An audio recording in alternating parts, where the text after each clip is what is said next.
Baik, ikhwan sekalian, ada pertanyaan lagi? Ya, siapa namanya? Udin dari? Oke, Serang Baru ya. Oke, silakan. Bismillahirrahmanirrahim. Ustaz, saya mau tanya tentang serangan balik. Oke, serangan balik. Dulu ada tim dari salah satu dari kita, beliau aktif, lama-lama tidak aktif. Setelah kita tanya-tanya, kita selidiki, ternyata beliau itu pernah ada yang menasihati tentang tentang ruqyah dan serangan balik. Apakah di ruqyah ini ada tentang serangan balik? Kalau ada, bentuknya itu seperti apa? Karena antum yang lebih senior tentang dunia ruqyah ini, Ustaz. Oke. Apakah ada serangan balik dalam dunia ruqyah dan bentuknya apa saja? Baik, mau jawaban pendek apa panjang? Pendek ya, Ustaz. Pendek. Pendek saya 15 menit ya. Barakallahu fiik. Jadi ikhwan sekalian, menarik sekali. Serangan balik adalah frequent asking question. Frequent asking question ini termasuk pertanyaan-pertanyaan yang common, pertanyaan yang sering dan terus menerus ditanyakan, terutama dari hamba Allah yang baru memulai ruqyah. Dan ini tipu daya setan pertama ketika seseorang belajar ruqyah. Ya, saya ambil logika dasar dulu manusia, karena manusia itu akan mengambil asumsi dari logika dasarnya tentang serangan balik. Perhatikan dulu. Ini adalah medan pertempuran. Oke, medan pertempuran. Lalu kemudian musuh masuk. Ini perang klasik ya. A, ini musuh masuk. Lalu kemudian kita, ini B, masuk. Maka kemudian mereka berhadapan-hadapan dan terjadilah pertempuran. Berkecamuklah pertempuran antara A dan B.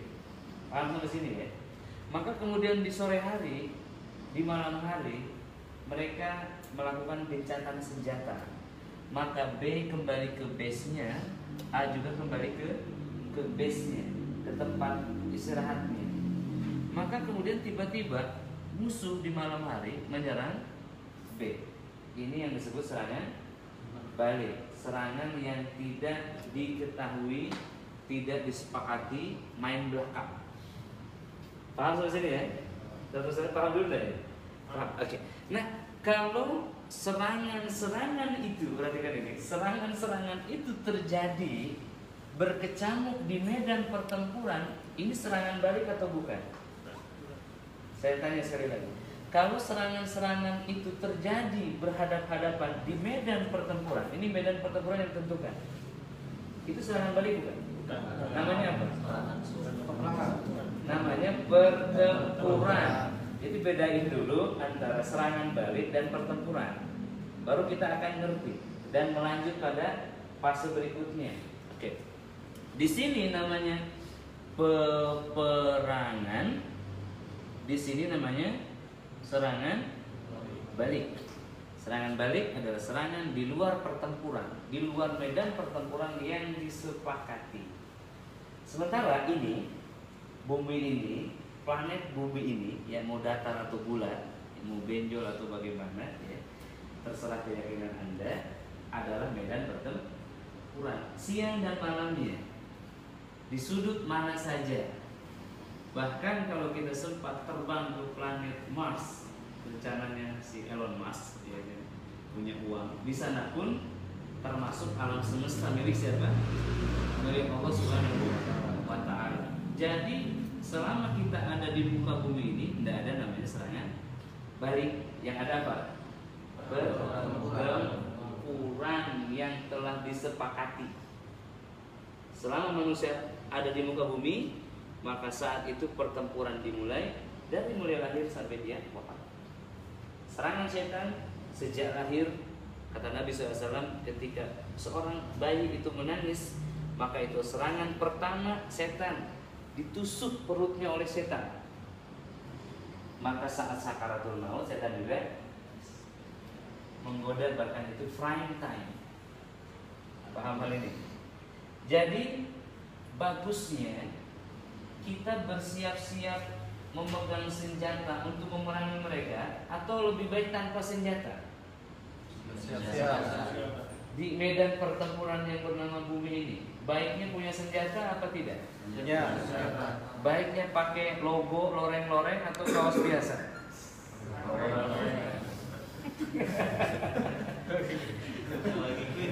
Punya senjata atau tangan kosong?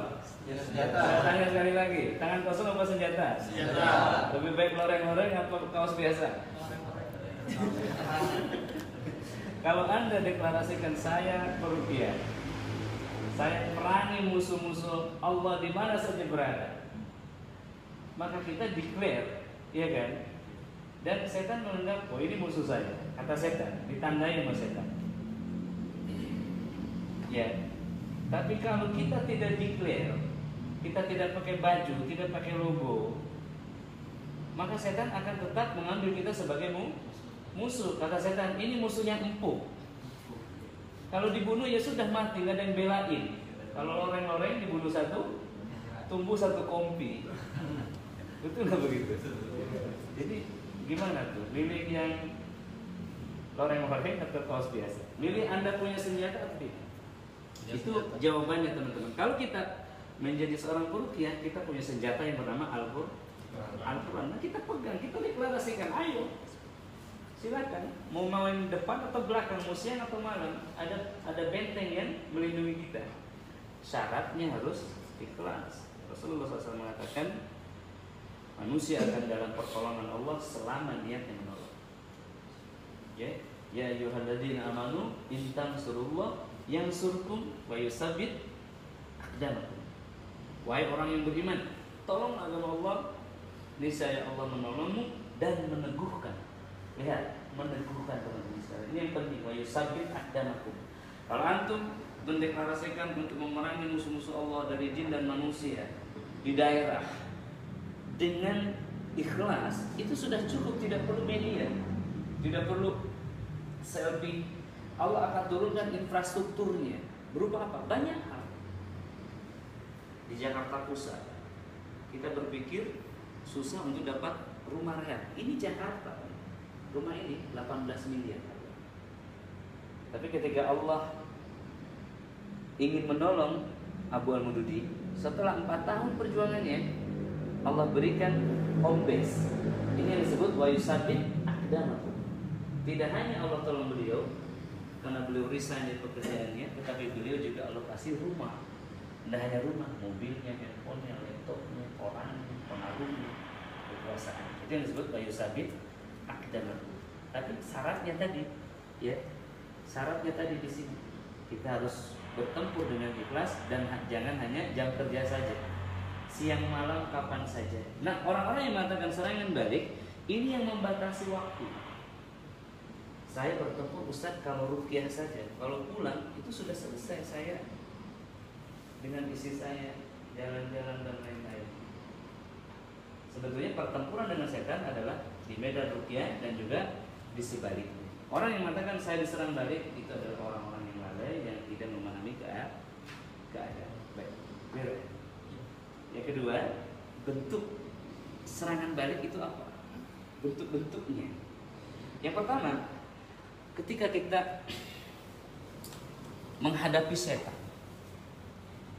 lalu kita mengetahui setan itu lemah. Misalkan kita meruqyah, setannya tertawa, kata setan. Lalu kita tertawa yang lebih kencang daripada tertawa setan itu. Kira-kira mana reaksi setan?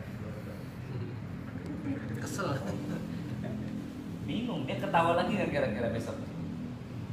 Antum meruqyah, ketika dia ruqyah kata setannya, ketika antum mendengar setan begitu, antum ketawa lebih kencang. Gimana itu? Setannya gimana itu? Diketawain begitu, lebih kencang dari ketawa dia. Geper dia. Kira-kira besok tertawa lagi nggak? Itu pertanyaan saya. Enggak. Nangis. Dia akan mencari cara lain. Nangis sudah, ketawa sudah, menyeringai sudah, mengaum sudah, ya. Bentuk paling jelek sudah. Ketika itu setan keluar, kira-kira ketika sudah setan keluar, dia sikapnya dia seperti itu.